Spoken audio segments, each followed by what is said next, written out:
Hi everyone, this is Ryan coming to you this week with another traction tip, and today I'm joined from the toy room by two of my favorite people in the whole world. They are...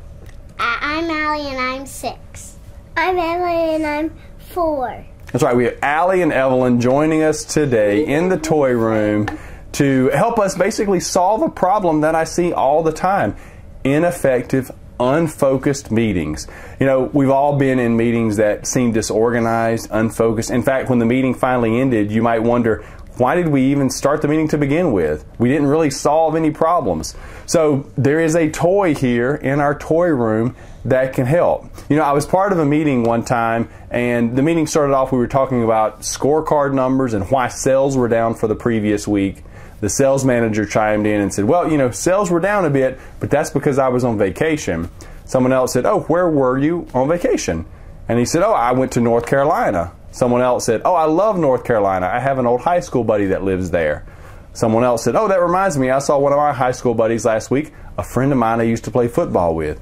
10 minutes later, instead of discussing why sales were off track, we're talking about high school football from 1983. So, trust me, not the ideal meeting. It's not how we want to spend our time. So how do we get focused? How do we kind of bring it back, remember why we're there, work on what's important, and then we'll save the rest for later? So how do we get focused like that? Well, there's a toy here in our toy room that can help. So girls, you got any ideas? A horse? Well, you know, this is a very nice horse, but I don't think a horse is going to help us keep our meetings on track. What about you, Allie? You got any? A unicorn. You know, not just any unicorn, the Tooth Fairy unicorn. Very nice, but I don't think the unicorn is going to be able to help us keep our meetings on track. Anything else, Evelyn? Elmo. You know, you're exactly right. Elmo is the answer. In fact, I was having this conversation years ago with a friend and client of mine, Scott. So shout out to you, Scott. We were having this discussion, and he said, oh, you mean like Elmo? And I said, what do you mean? He said, well, when things start going off track, just say Elmo. It stands for enough, let's move on.